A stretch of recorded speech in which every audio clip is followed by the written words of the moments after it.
Sean O'Malley mendapatkan kembali kesempatan untuk merebut kembali juara dari tangan Merab Dvalishvili. Meskipun kontroversial, pertarungan ini merupakan ajang balas dendam Sean O'Malley yang dikalahkan dengan mutlak di pertarungan pertama. Apakah di laga kali ini tren kembali terulang? Seorang striker bisa mengalahkan seorang pegulat dan grappler? Sementara itu, fighter UFC andalan Indonesia, JK Saragih, akhirnya kembali turun oktagon. Kali ini, lawannya adalah fighter tak terkalahkan asal Korea Selatan, Ju Sang-yu. Apakah ini adalah peluang emas JK untuk comeback ke jalur kemenangan setelah kekalahan cepatnya tahun lalu? Mari kita bahas bersama.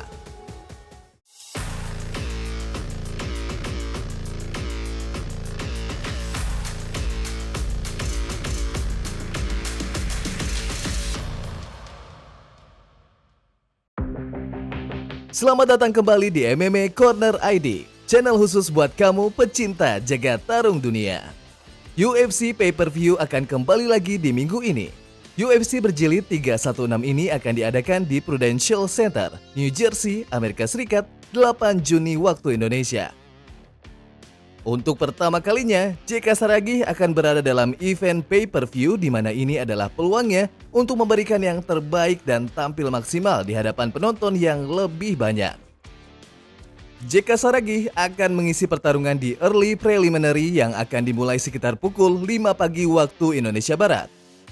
JK baru tampil satu kali di tahun 2025 ini.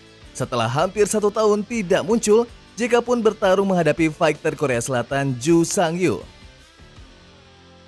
Kalau kita ingat di tahun 2024 lalu, JK harus kalah dengan cepat di ronde pertama menghadapi Westin Wilson dengan triangle choke. Saat itu Wilson mengekspos kelemahan JK di pertarungan bawah dan JK tidak mampu berbuat banyak mengcounter serangan itu.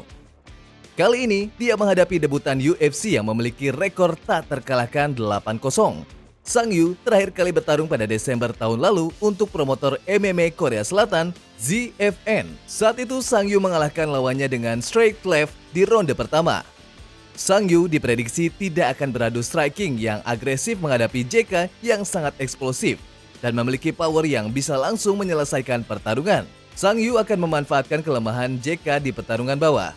Walaupun memang Sang-yu juga tidak punya rekor panjang mengalahkan lawannya di bawah, tapi jika dia memaksakan beradu striking, maka peluang kemenangan akan berada di tangan JK Saragih.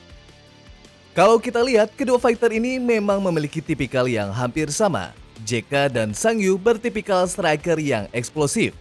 Matchmaking yang dibuat UFC kali ini memang sangat baik. Selain mempertemukan dua orang striker yang tentu akan menghasilkan fight yang lebih menarik, UFC juga seakan memberikan JK lawan yang sepertinya menguntungkan JK.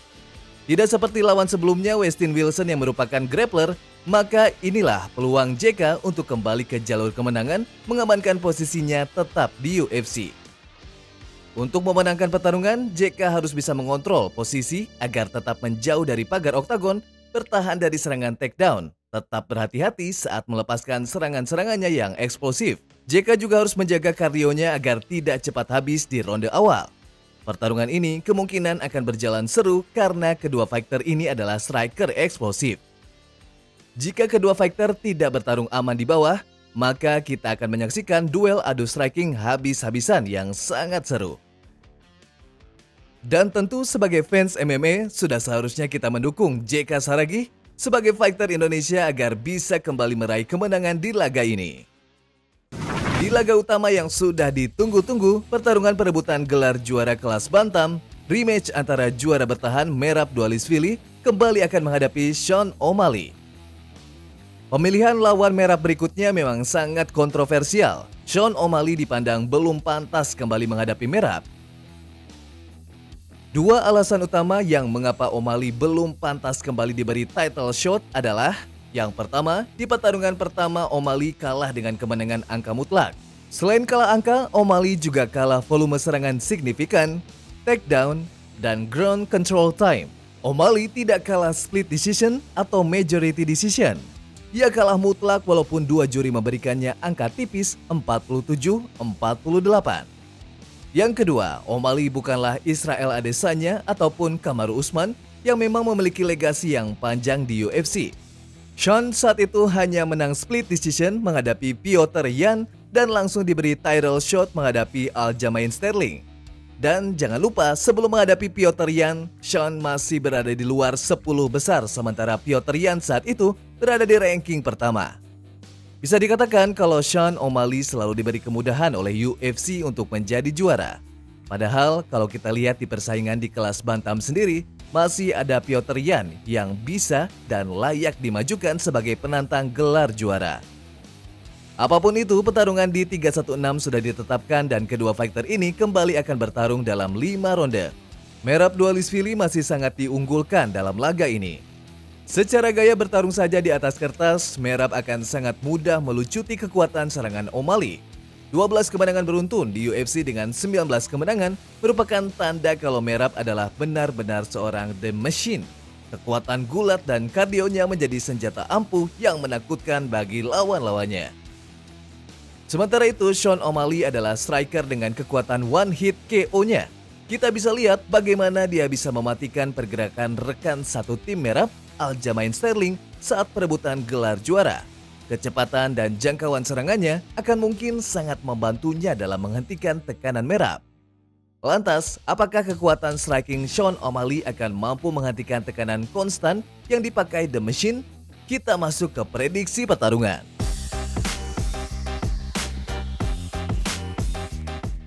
Pertarungan 5 ronde ini akan menjadi malam yang panjang bagi Sean O'Malley. Pasalnya, seperti di laga pertama, Merab akan langsung menekan dari detik pertama di ronde pertama.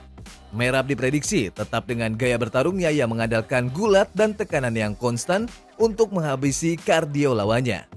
Tidak seperti pertarungan pertama, Merab kemungkinan tidak akan ragu-ragu lagi menekan dari awal karena sudah mengetahui gaya bertarung Sean O'Malley. Sean O'Malley wajib bertarung pintar.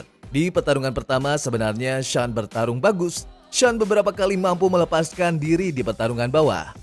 Di pertarungan ini Sean harus bertarung lebih pintar lagi dengan tetap menjauhi pagar oktagon, bergerak dinamis saat Merab mulai menekan ke pagar oktagon. Jangkauan dan power O'Malley akan sangat membahayakan jika Merab melakukan gerakan yang off timing. Tapi, seperti di pertarungan pertama, tampaknya Merab diprediksi akan tetap mengungguli O'Malley.